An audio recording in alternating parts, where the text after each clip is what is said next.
The year is 1911.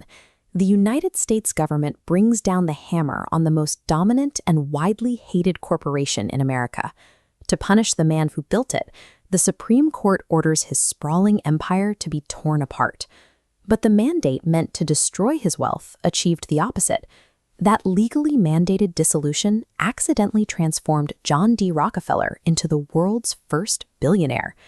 To understand how a federal punishment generated a billion-dollar fortune, we have to look under the hood of his operation and examine the exact mechanics he used to capture the market.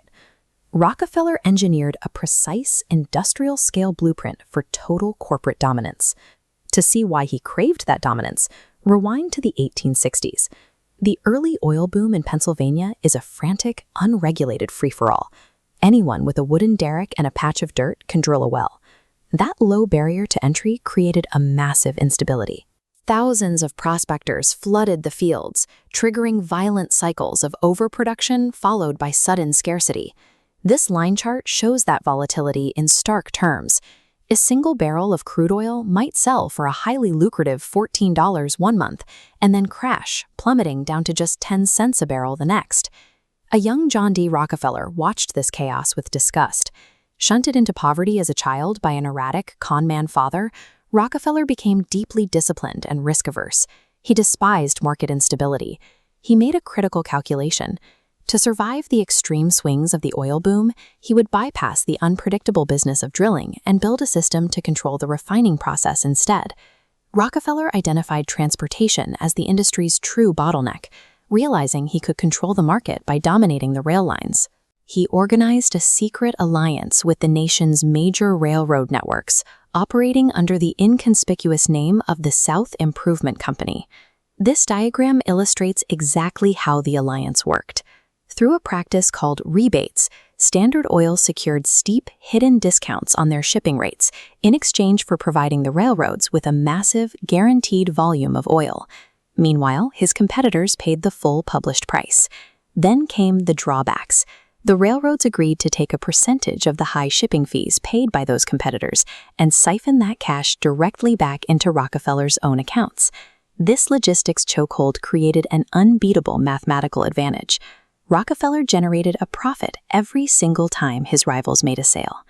With his shipping costs suppressed, Rockefeller initiated a strategy of horizontal integration, the systematic buyout of every competing business operating at the refining stage. He tested this during the Cleveland Massacre.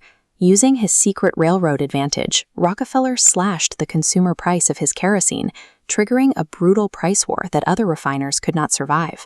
He approached his bleeding rivals with a simple choice: sell their refineries to Standard Oil for a fraction of their worth or face total bankruptcy.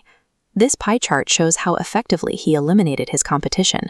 In just 6 weeks, Standard Oil swallowed up 22 of the 26 independent refining companies in Cleveland, capturing 85% of the local market.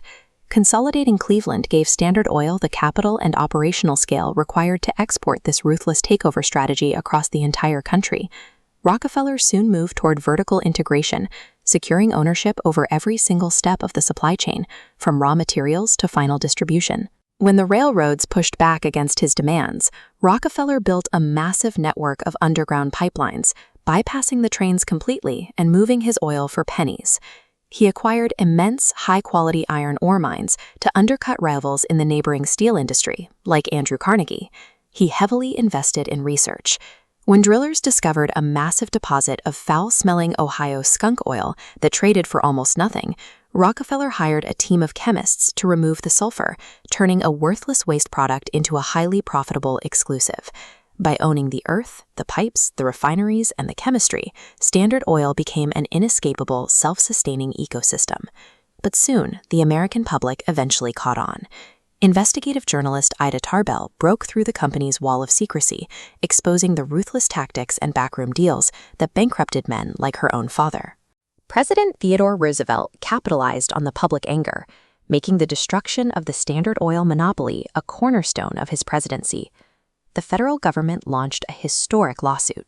In 1911, the Supreme Court ruled that Standard Oil was guilty of illegal monopolistic practices and ordered the empire to be split into 34 separate independent companies. To the American public, this forced and brutal dissolution looked like a definitive death blow to Rockefeller's empire.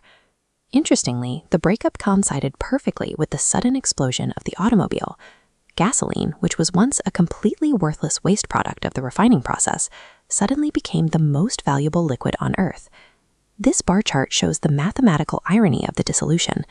Rockefeller retained a 25% stake in every one of the 34 newly formed companies. As these independent stocks hit the market in a gas-hungry world, their collective valuation tripled in value. This massive spike in stock value officially propelled Rockefeller's net worth past the billion-dollar mark. In retirement, he dedicated his life to establishing the Rockefeller Foundation, deploying his fortune to eradicate global diseases and fund education.